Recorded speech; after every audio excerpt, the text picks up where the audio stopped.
अच्छा, ऐसा धोखा हमारे साथ किया, भोगोगे तुम। ये जो निकलता है ना भोगोगे, ये अकाट्य होता है। क्योंकि किसी का भी हृदय, मान लो किसी भी जीव जंतु को आप कष्ट दें और उसका हृदय आह भर जाए, तो वो आह वज्र की लेखे तुम्हें भोगना पड़ेगा। वो आह किसी की ना लेना जिंदगी। कोई ऐसा कोई आह भर करके कह दिया तुम समर्थ हो, हम तो कुछ कर नहीं सकते, और अंदर से दुखी, फिर तुम्हारी सामर्थ्य काम नहीं करेगी, मिट्टी में मिला देगी। ऐसा नहीं कि आप जो कर रहे हैं कोई देख नहीं रहा, कोई हिसाब किताब नहीं, जो कर रहे हैं अवश्य में भोक्तव्यम। बहुत सावधान। जीव स्वयं नित्य निरंतर कर्मों के जाल को रच रहा है और अपने आप को बांध रहा है। आपको मुक्त होना है, बंधना नहीं है। जीव का जन्म कर्मों के अनुबंध से होता है, कर्मों के बंधन से होता है, और उसको अपना ऋण चुकाना होता है। कर्मानुबंध ये बहुत सूक्ष्म विषय है। जैसे आप जिस परिवार में जन्म लिए हैं, तो उस परिवार के लोगों से आपका ऋण है, इसलिए उसी परिवार में आप आए हैं। और ऋणानुबंध उसको बिना चुकाए या बिना वसूल किए आप वहां से जाएंगे नहीं। आपको लेना है तो वसूल करना है, और देना है तो चुकाना है। ये पूर्व के जन्मों से निश्चित किया गया है। जैसे किसी के यहां पुत्र हुआ, जन्म से ही पैसा खर्चा शुरू हुआ, जो बड़ा हुआ तो उद्दंडता के द्वारा मार पूरे परिवार को क्लेश पर क्लेश देता चला जा रहा है। ये तुम्हारे कर्म का फल है। या ऐसे शक्तिहीन बुद्धिहीन ऐसे पागल पूरे जीवन सेवा करो, तुमसे अपना हिसाब चुकाने के लिए वो आया है। अब परिवार के जो सदस्य जुड़े आके, मतलब पत्नी आते ही पूरी हृदय में आनंद, परिवार में आनंद, और जीवन भर वो आनंद ही सुख देने के लिए उसका जन्म हुआ। वो अपना ऋणानुबंध मुक्त, और आते ही भयंकर क्लेश खड़ा कर दिया, बीच में दीवाल और झगड़ा वैसा, फिर अतरे दिन मारपीट शुरू, कलह अशांति, पूरा जीवन नरक हिसाब करने आए। यहां ऋण चुकाए बिना कोई जा नहीं सकता, ऋण चुकाना पड़ेगा। किसी का ऋण वसूल करना है तो किसी को ऋण चुकाना है, दोनों काम करने होते हैं। अनेक जन्मों में अनेक लोगों के साथ हमने जो बर्ताव किए हैं, अच्छे या बुरे, वो होंगे। अब किसी आदमी को हम जानते नहीं, अचानक मिला, अचानक टक्कर लगा और मार पीट गाली गुप्ता सब कर दिया, चुपचाप सह लो। क्यों? ये आपका हिसाब है, पूर्व का हिसाब। हमारा उससे कोई द्वेष नहीं, कोई संकल्प नहीं। अचानक घटना घटी और हमसे द्वेष करने लगा, हमें पीटने लगा, हमें गालियां दे, ये हिसाब है, चुपचाप सह जाओ। अपने घर का भाई ही भारी दुश्मन बन गया और क्लेश दे, हिसाब है। एक प्रभुदत्त ब्रह्मचारी जी की वाणी में पढ़ा था, एक महात्मा जी भ्रमण करते थे, तो उस समय असरफियां चलती थी, मोहरे असरफियां, तो उनको भेंट में देते लोग। तो या तो ठाकुर सेवा में लगे तत्काल, या संत सेवा में तत्काल लगे, उसका संग्रह करके डोलना ये ठीक नहीं है। बैरागी के लिए सिद्धांत में ये ठीक नहीं है। तो जब 2, 4, 6, 8 ऐसे मोहरे हुई, तो उन्होंने विचार किया कि और भ्रमण करके जब काफी मोहरे हो जाएंगी तो प्रयागराज में जब कुंभ पड़ता है, एक बार पूरे सब अखाड़े के संतों को, अलग अलग संप्रदाय सब संतों को बुलाएंगे और सबको पुआएंगे। अब साधु है तो यही विचार करेगा, और क्या विचार करेगा। तो उन्होंने ऐसे डंडा बनवाया, बेंत, जो ऊपर से चूड़ीदार और भीतर पोला, और मोहरे उसमें डालते गए।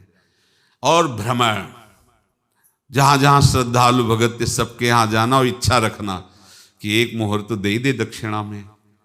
कामना कोई भी हो वो बांधती ही है, ध्यान रखना। इसीलिए प्रभु जो चाहे वो करे, अपनी चाह नहीं रखनी चाहिए, अपनी चाह प्रभु की चाह में मिला देनी चाहिए। धीरे धीरे वो छड़ी भर गई।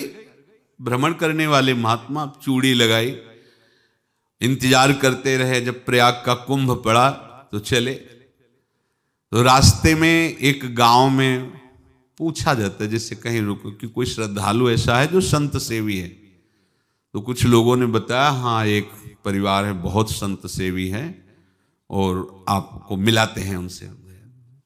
आइए महाराज, घर में रुका, खूब अच्छा हलवा पूड़ी पवाया और जो घर के मालिक थे चरण दबाए। चरण दबाते दबाते उनकी दृष्टि पड़ी उस डंडे पे। इतना मोटा और ऊपर से कुछ चूड़ी सी भी नजर आ रही, इस डंडे में तो कोई रहस्य है ही है। अब महात्मा जी को खवा पिला के सुला दिया। महात्मा जी जब सो गए तो पत्नी से धीरे से कहा, वो डंडा लाओ बाबा जी का। डंडा, वो चूड़ीदार जो ही खोला पलटाया तो सैकड़ों मोहरे। ऐसे संत रोज पधारे भगवान, तुम आनंद हो जाए फिर क्या। पत्नी से कहा, नाप के कंकड़ लाओ। वो तो महात्मा जी तो खाए खीर पूड़ी, आराम से सो रहे। रात में पूरी प्लानिंग करके उसमें कंकड़ भर के चूड़ी लगाकर सिराने रख दिया, सारी मोहरें हटा ली। महात्मा जी आराम से छड़ी उठाए तो वजन पक्का। वैसे बड़े लोग चतुर होते हैं, पर ये नहीं जानते कि कर्म कितना भयानक होता है। और उनकी कोई संतान नहीं थी, पर धन में इतना प्रेम उनको था। बहुत सावधान। साधु महात्माओं के पास जो अर्थ है, गृहस्थी अगर आता वहीं से है, पर अगर उसको जोर जबरदस्ती या किसी छल कपट से, तो वो उसका विनाश ही करता है। आज तक का प्रमाण है। अब उनको ये भाव पता नहीं होगा, या पता होगा तो लोभ के कारण वो उसको मान नहीं पाए होंगे। महात्मा जी गए प्रयाग में, किसी अखाड़े पर रुके और वहां प्रार्थना की कि कल जो है संपूर्ण अखाड़ों का निमंत्रण किया जाए और सब संतों को भोग पवाया जाए और उनको दक्षिणा भी दी जाए। महंत ने सोचा कि बहुत बड़ा है तो उत्सव है, क्योंकि प्रयाग में कितने हजारों संत महात्मा सब। तो उनका महाराज बोरों इसमें चीनी और टीनों घी लगेगा, सब व्यवस्था। बोले आप मंगाइए, एक एक हिसाब हम करेंगे, हमारे पास सब व्यवस्था है। बोले कुछ तो पहले दे दो, वो इकट्ठे देंगे हम। उनको था कि अगर हम छड़ी खोला और दो चार मोहरे दी, किसी को पता लग गया तो गड़बड़ हो सकती। बोले हम भंडारे के समय आखिरी में सब कुछ आपको दे देंगे। ठीक है। वो अपने पास से पैसे लगाकर खूब जितना सामग्री सब लाए, लाखों की, और सब संतों को निमंत्रण कर दिया। संत जन निमंत्रित हो गए, भंडारा बन रहा है। तब वहां के महंत है और उनका देखो भंडारा भी बन रहा है, संतों को निमंत्रण। अब आप अर्थ की व्यवस्था कीजिए, क्योंकि इतनी बड़ी हमारी सामर्थ्य नहीं थी जितना हमने किसी तरह हमने व्यवस्था की। अब मुझे अर्थ चाहिए, तभी आगे की व्यवस्था बढ़ेगी। संतों को दक्षिणा देंगे और जिनसे अर्थ लिया उनको दे। देखो रसोई बन गई है सब। उनका अच्छा तुम्हें विश्वास नहीं तो ये अभी चूड़ी खोली। उनको तो था ना कि मोहरे हैं कंकड़। तो अब जैसे कितना उनको सदमा लगा होगा, हजारों संतों का निमंत्रण, रसोई बन, मतलब संत हो के छल कपट। तो उनका महाराज आपने तो हमारा नाश कर दिया, जो महंत थे। अब बताओ रसोई बन गई, संत निमंत्रित हो गए, और आप ये कंकड़ दिखा रहे हैं हमको। आपने तो हमें बर्बाद कर दिया, हमारी इतनी सामर्थ्य नहीं थी, आप पहले बता देते। संत होकर ऐसा छल कपट। अब वो बोले तो क्या बोले, क्योंकि उनको पता था कि मोहरे हैं इसमें। अंदर से उनका चिंतन गया उसी सेठ के पास, अच्छा ऐसा धोखा हमारे साथ किया, भोगोगे तुम। ये जो निकलता है ना भोगोगे, ये अकाट्य होता है। क्योंकि किसी का भी हृदय, मान लो किसी भी जीव जंतु को आप कष्ट दें और उसका हृदय आह भर जाए, तो वो आह वज्र की लेख है, तुम्हें भोगना पड़ेगा। वो देखो भीष्म जी को भोगना पड़ रहा है ना। सांप को ऐसे धनुष की नोक से उठाया और बंबूल के कांटों के ऊपर फेंक दिया, कई दिन तक शेदा हुआ, वो आह भर करके मरा। तो आपको 6 महीने बाणों की सैया पर आह किसी की ना लेना जिंदगी में। कोई ऐसा कोई आह भर करके कह दिया तुम समर्थ हो, हम तो कुछ कर नहीं सकते। और अंदर से दुखी, फिर तुम्हारी सामर्थ्य काम नहीं करेगी, मिट्टी में मिला देगी। फिर ये तो संत थे और भगवत आराधना के लिए, संत आराधना के लिए ही ऐसा किए हुए थे। अब इनका कैसे मुंह दिखाएं, अब क्या करें। सुबह संत जन आएंगे, सबके बीच में हमारी कि देखो इन्होंने, अब क्या करें। गए और संगम में जाके छलांग लगाई, अपने प्राण त्याग दिए। अब उनके तो पास मोहरे थी और व्यापार बढ़ा, और 9-10 महीने बाद ही लड़का हुआ। अब तो उनको कि संत फलीभूत हो गया। देखो व्यापार चल रहा, लड़का नहीं होता था, लड़का भी हो गया। बड़ा आनंद छा रहा है। जब से वो प्रकट हुए और धन की वृद्धि शुरू हो गई, पढ़ाई लिखाई में उनके खर्चा हुआ सब, बस बीमारी शुरू हो गई उनके शरीर में। अब उसमें पैसा जाना शुरू हुआ। इतने आसक्त तो वो दोनों हो गए कि कुछ भी हो, व्यापार ठप, संपत्ति बेचना शुरू। तो उन्होंने कहा कि बेटा मैं क्या कर सकता हूं तुम्हारे लिए। बोले हमारी अंतिम इच्छा है प्रयाग चलो, और जितने प्रयाग में संत महात्मा सबको एक बार भंडारा करवाओ, हमारी इच्छा अंतिम है। क्योंकि अंतिम यही इच्छा थी। तो बोले अब ज्यादा संपत्ति तो नहीं रह गई। तो बोले घर बेच दो, मेरे लिए ही तो है, बेच दो। मुझे लगता मैं बचूंगा नहीं, पर मेरी अंतिम इच्छा पूर्ण कर दो। घर बेच दिया, जेवर बेच दी। वहां गए, जब संत सेवा की तो बोले मुझे संगम तक ले चलो। संगम तक ले गए और बोले समझे तुम चुराए थे और हमने उसको छीना है, कुछ नहीं रह गया तेरे पास कुछ, अब केवल ममता और आसक्ति में जलकर मर और नरक प्राप्त कर। मैं वही महात्मा हूं जिसकी तूने मोहरे ली थी, शरीर छोड़ दिया। महात्मा को जन्म लेना पड़ा और इनको दुर्गति भोगनी पड़ी। ऋणानुबंध होश में, ऐसा नहीं कि आप जो कर रहे हैं कोई देख नहीं रहा, कोई हिसाब किताब नहीं। जो कर रहे हैं अवश्य में भोक्तव्यम, बहुत सावधान। अनेक जन्मों में अनेक लोगों से जो कुछ लिया दिया है, इस लेने देने को मिटा देने के बाद ही तुम मुक्त हो गए। इसीलिए एक उपाय है, लेना न देना मगन रहना। क्या? मालिक को समर्पित हो जाओ, मालिक को अपना माना हुआ समर्पित कर दो, खत्म। अहम त्वाम स्वरूपापेभ्यो मोक्षयिष्यामि, सब खत्म। आगे पीछे लेना देना सब खत्म। एकादश स्कंद में भगवान श्री कृष्णचंद्र जी ने कहा, जो मेरे चरणों का आश्रय लेकर भक्त मेरा भक्ति करता है, उसके पितृ ऋण, मातृ ऋण, देव ऋण, ऋषि ऋण, सब ऋणों से मैं मुक्त कर देता हूं। बस यही एक उपाय है जो इसके बंद करने का उपाय भक्तों के लिए है। वो यही है, भगवान की शरण में होकर अपना माना हुआ पूरा भगवान के अर्पित कर दो। अर्पित करने का तात्पर्य उसमें अहम हटा दो। तो दियम वस्तु गोविंदम तुभ्यमेव समर्पये। जिनसे तुमने सेवा करवाई है उनकी सेवा करनी पड़ेगी। जिनसे तुमने जो कुछ लिया है उनको देना पड़ेगा। ये लेने देने का व्यापार जब तक समाप्त नहीं होगा तब तक तुम्हारा जन्म मरण चलता रहेगा। अब आपको यहां समझना है, यदि आपसे किसी ने पैसे लिए बेईमानी करके नहीं दे रहा है तो आप उसको गाली मत दीजिए। आपने बेईमानी की थी इसलिए आपकी बेईमानी हुई है, ले गया, कोई बात नहीं है, बंधन से मुक्त हुए। जो बोझा था चला गया। उसको ऐसा ना देखे कि ये बेईमान हमारे रुपए मार लिए, अब जो कुछ होगा देखेंगे। अगर आप आगे नया कुछ करते हैं तो फिर आगे का हिसाब आपको भोगना पड़ेगा, ध्यान रखना। ऐसा नहीं है कि आपको भोगना नहीं पड़ेगा। एक ही उपाय है कि अब जो शरीर धारण किए इसी में जो भोग ले, आगे ना होना चाहिए। तो क्या करे? सर्वतो भावेन भगवान की शरण ले ले। ये तो सर्वाणि कर्माणि मयि सन्न्यस्य मत्पराः अनन्येनैव योगेन माम ध्यायन्तु उपासते तेषामहं समुद्धर्ता मृत्यु संसार से। ये बड़ा कठिन है पार होना, कोई छोटी मोटी बात है। एक महात्मा बाल्यावस्था से भजन करते थे, शालिग्राम भगवान पास रखते थे और उन्हीं की आराधना करके बस पाठ, नाम, जप और भ्रमण करते थे। यौवन अवस्था थी, गंगा जी के किनारे अपने ठाकुर को विराजमान करके स्नान करने के लिए कपड़ा ही उतार रहे थे कि 90 लोग आ गए, भाला तलवार सब ले, मारो मारो इसको मारो, घेर लिया। तो उन्होंने हाथ जोड़कर कहा हमने क्या अपराध किया, कोई सुन ही नहीं रहा।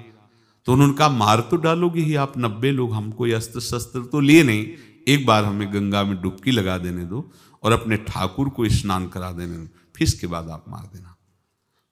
भगवत इच्छा से वो लोग रुक गए, स्नान किया और अंदर से प्रार्थना की, प्रभु ये क्या लीला है आपकी, आपके सिवा मेरा कोई है नहीं और ये मुझे मारना चाहते हैं। तो भगवान ने जानते हो क्या कहा उनके अंतर में, तुम मेरे में ध्यानस्थ हो करके शरीर को छोड़ो, ये लोग मारेंगे, ये मेरे भजन का फल है कि तुम्हें 90 जन्म नहीं लेना पड़ेगा, एक ही जन्म में 90 मिलके, तुमने 90 हिंसा की थी पूर्व में, तो तुम्हें 90 बार जन्म लेना होता और एक एक करके मारते। ये मेरे भजन का प्रताप है कि एक बार में ही 90 का हिसाब हो जाएगा। तुम आंख मूंदो, मेरे ध्यान में मगन रहो, मेरे प्रताप से तुम्हें कोई चोट नहीं होगी और स्वाभाविक मूर्छावस्था में प्राण तुम्हारे छूट जाए। ऐसा ही हुआ, ऐसा हुआ। तो ये बात समझ लो कि ये जो कर्मानुबंध है, ऋणानुबंध है।